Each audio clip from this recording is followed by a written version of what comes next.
श्री स्वामी समर्थ. हल्लीच्या काळात कपडे धुण्याची मशीन म्हणजेच वॉशिंग मशीन अगदी कॉमन झालेली आहे. शहरांपासून खेड्यांपर्यंत ही मशीन सर्रास वापरली जाते. पण मी आज चर्चा करणार आहे भांडी धुण्याच्या मशीन विषयी, म्हणजेच डिशवॉशर विषयी. मी ज्या भागात राहते तिथे भांडी धुण्याची मशीन तितकीशी परिचित नाही. माझ्या परिचयातल्या व्यक्तींना मी जेव्हा सांगते की माझ्याकडे भांडी धुण्याची मशीन आहे, तेव्हा त्यांना थोडी गंमत वाटते आणि ते म्हणतात की मशीनमध्ये भांडी लावल्यावर मशीनचा खूप आवाज येत असेल ना. तर मी सुद्धा पहिल्यांदा या मशीनविषयी जेव्हा ऐकले होते तेव्हा मलाही असेच वाटायचे की वॉशिंग मशीनमध्ये कपडे टाकल्यावर कपडे जसे गोल गोल फिरतात तसेच भांडी सुद्धा फिरत असतील, त्यांचा खूप आवाज होत असेल, भांडी तुटत असतील वगैरे वगैरे. पण अलीकडे मोठ्या शहरांमध्ये बऱ्याच प्रमाणात या मशीनचा वापर केला जातो. पण ग्रामीण भागाकडे अजूनही ही मशीन तितकीशी परिचित नाही. तर डिशवॉशरमध्ये भांडी कशी लावावीत, कोणती भांडी लावावीत, ती घासून धुवून स्वच्छ कशी होतात, भांडी धुण्याची मशीन कशी निवडावी, किती प्लेसचे, कोणत्या साईजचे मशीन घ्यावे, त्याला वापरायचे कसे, त्याची किंमत किती असते, कोणत्या कंपनीचे मशीन घ्यावे, वीज बिल किती येते, पाणी किती लागते, साबण आणि डिटर्जंटचा खर्च किती, हे सर्व प्रश्न तुम्हाला जर पडत असतील तर हा व्हिडिओ नक्कीच तुमच्यासाठीच आहे. कारण या व्हिडिओमधून डिशवॉशर बद्दल तुम्हाला पडणाऱ्या सर्व प्रश्नांची उत्तरं मिळणार आहेत. तर व्हिडिओ शेवटपर्यंत नक्की बघा आणि आवडल्यास लाईक, सबस्क्राईब करा आणि व्हिडिओ उपयुक्त वाटल्यास नक्की शेअर करा. मुळात डिशवॉशर हे परदेशी बनावटीच्या भांड्यांसाठी जास्त सोयीस्कर आहे. पण आपण काही गोष्टींची काळजी घेतली तर भारतीय स्वयंपाकघरातील भांड्यांसाठी सुद्धा ही मशीन फार उपयुक्त ठरेल. पॉईंट नंबर 1, ही मशीन कोणाकोणासाठी उपयुक्त आहे याविषयी मी सर्वात आधी सांगेन. जर तुमच्या भागात हाऊस हेल्पर किंवा धुणं भांडी घासायला बाई मिळत नसेल, तुम्ही ऑफिस गोईंग असाल किंवा गृहिणी असाल, तुम्हाला कामाचा खूप लोड येत असेल किंवा तुम्ही जर ज्येष्ठ नागरिक असाल, तर अशा सर्वांसाठी ही मशीन अतिशय उपयुक्त आहे आणि सर्वच वयाच्या व्यक्तींना ही वापरायला सुद्धा खूप सोपी आहे. बरेचदा तुमच्याकडे कामाला बाई असली तरी ती वारंवार रजेवर जाते किंवा काही वेळा पण ऑफिसला गेल्यानंतर ती बाई कामाला येत असेल, त्यामुळे आपल्याला बाई लावणे शक्य नसेल. तसेच मी पाहिलंय की बऱ्याच स्त्रियांना साबण डिटर्जंटची खूप ॲलर्जी सुद्धा असते. त्यामुळे भांडी घासल्यानंतर त्यांच्या हाताला खूप मोठे मोठे फोड येतात किंवा रॅशेस येतात. आणि त्यासोबतच तुम्हाला सांगायचं म्हणजे हिवाळ्यात थंड पाण्याने भांडी घासणे हे तर खूप मोठे दिव्यच असते. तर तुम्हाला तुमचा कामाचा वेळ वाचवायचा असेल, कामाचा लोड कमी करायचा असेल आणि अतिशय स्वच्छ, निर्जंतुक, चकचकीत भांडी हवी असतील तर ही मशीन तुम्हाला फारच उपयुक्त ठरणार आहे. पॉईंट नंबर 2, आता आपण ही मशीन कशी असते, तिला वापरायची कशी, कोणती भांडी लावायची यांविषयी माहिती घेऊ. तर बाजारात साधारणतः 20,000पासून पुढे 30, 40, 50,000पर्यंत डिशवॉशर उपलब्ध आहेत. मशीनच्या कॅपॅसिटीनुसार तिची किंमत वाढत जाते.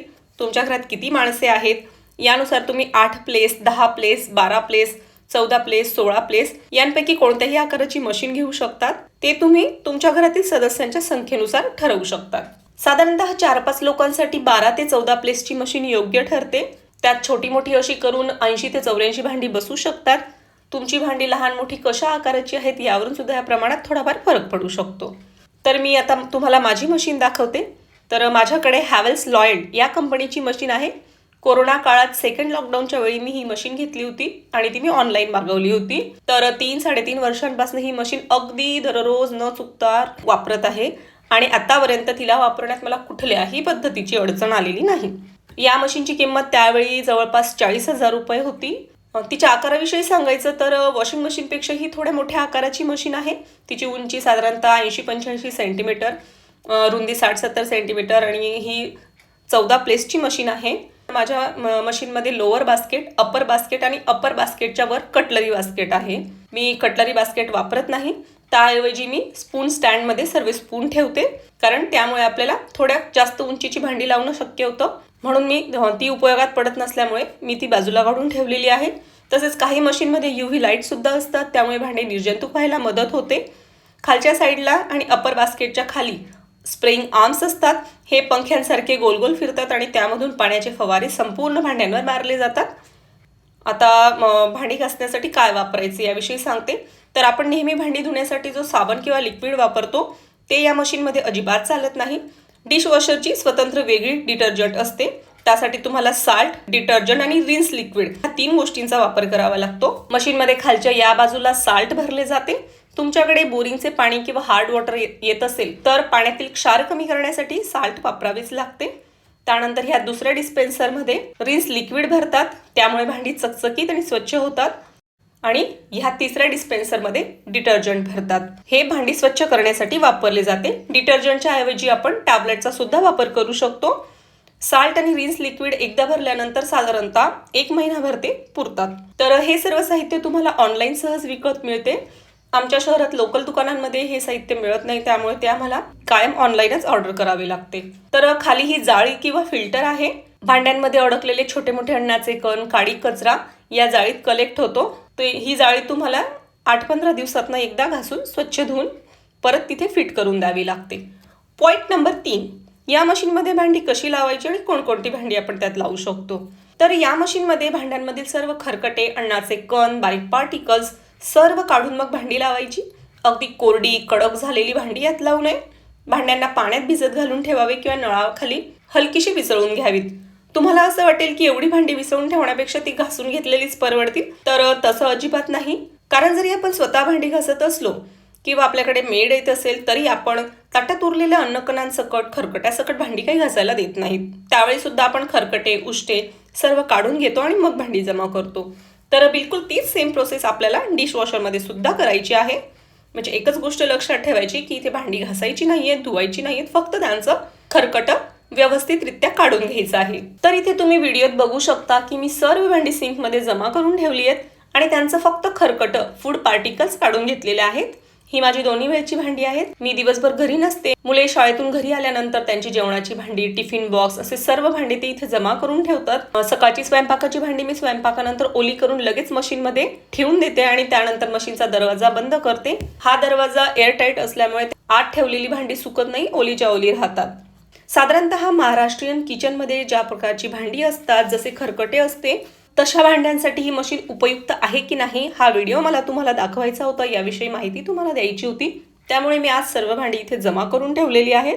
तर एक गोष्ट लक्षात ठेवायची की भांडी एकदम सुकून कोरडी होऊ द्यायची नाही, तर पाण्यात भिजवलेली किंवा थोडीशी ओली करून घेतलेलीच भांडी यात लावायची. तर इथे तुम्ही बघू शकता की तेला तुपाची चिकट भांडी, चहाची पातेली, दुधाची पातेली अशी सर्व खरकटी भांडी मी तुम्हाला दाखवलेली आहेत. ती भांडी खरकटी असताना आणि मशीनमध्ये धुतल्यानंतर कशी दिसतात हा फरक तुम्हाला इथे स्पष्ट दिसणार आहे. तर इथे मी खराखुरा रिव्ह्यू तुम्हाला देणार आहे. या मशीनचा माझा अनुभव कसा आहे हे अगदी पारदर्शक पद्धतीने तुम्हाला सांगणार आहे, जेणेकरून तुमची कोणतीही दिशाभूल होणार नाही. तुमच्या गरजेनुसार, तुमच्या घरातील भांड्यांनुसार ही मशीन घ्यायची की नाही, कोणती घ्यायची, कोणत्या आकाराची घ्यायची हे ठरवणं तुम्हाला सोपं पडेल. त्यामुळे मी ही सर्व भांडी सिंकमध्ये गोळा करून खरकट्यासोबतच तुम्हाला दाखवत आहे, जेणेकरून मशीन घ्यावी की नाही हे तुम्ही तुमच्या अपेक्षेप्रमाणे डिसाईड करू शकाल. तर पुढचा प्रश्न आहे, ह्या मशीनमध्ये कोणती भांडी लावावीत. तर ही मशीन स्टील आणि काचेच्या भांड्यांसाठी सर्वोत्तम आहे. तसेच तुम्ही चांगल्या क्वालिटीचे डिशवॉशर, मायक्रोवेव्हचे प्लास्टिकची भांडी देखील यात लावू शकतात. तसेच सिरामिकची भांडी सुद्धा लावू शकतात आणि तांब्याची भांडी सुद्धा यात अतिशय छान निघतात. फक्त ॲल्युमिनियम, लाकडी, पितळाची आणि लोखंडाची भांडी यात लावलेली चालत नाही. म्हणजे ती सुद्धा जर आपण लावली तर ती स्वच्छ होतात, घासली जातात, पण त्यांची कोटिंग किंवा वरची जी पॉलिश असते ती निघून जाते.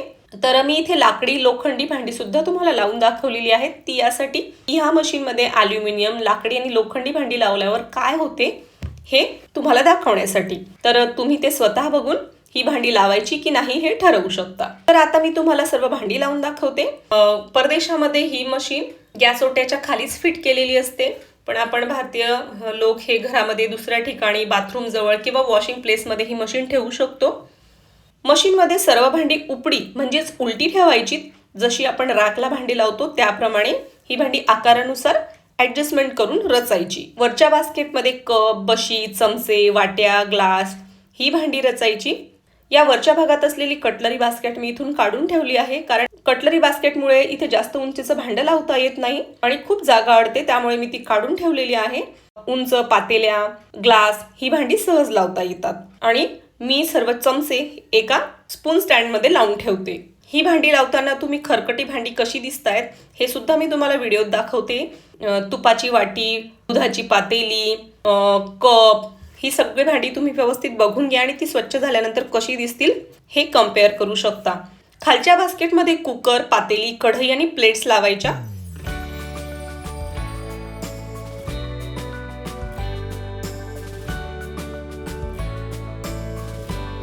यात जास्त उंचीचे भांडं लावू नये, कारण जास्त उंच भांडी लावल्यास ती या फॅनला ठोकली जातील आणि मग त्यामुळे फॅन तुटू शकतो.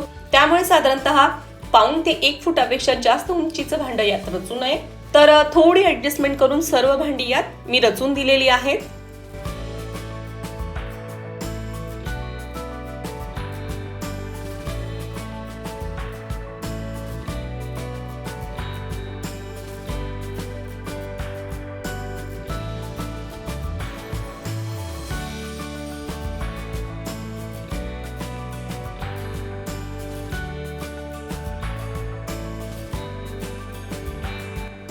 या ठिकाणी मी वॉशिंग टॅबलेट टाकत आहे आणि मशीन बंद करण्या अगोदर फॅनला भांडी टेकत नाहीत ना हे व्यवस्थित चेक करून घ्यावे, कारण जेवढी वस्तू आपण काळजीपूर्वक वापरू तेवढी ती वस्तू जास्त दिवस टिकेल आणि आपल्याला चांगला रिझल्ट सुद्धा देईल. त्यामुळे हे व्यवस्थित आधी फॅन गोल फिरवून पाहायचा, फॅन कुठे टच होत नाही ना हे लक्षात घ्यायचं आणि त्यानंतरच मशीन बंद करायची. पॉइंट नंबर 4, हे मशीन विजेवर चालते का, किती वीज आणि किती पाणी लागते. तर ज्याप्रमाणे वॉशिंग मशीनला पॉवर सप्लाय लागतो त्याचप्रमाणे या मशीनला सुद्धा पॉवर सप्लाय लागतो. नळाचे कनेक्शन आणि ड्रेनेज पाईप सुद्धा लागतो.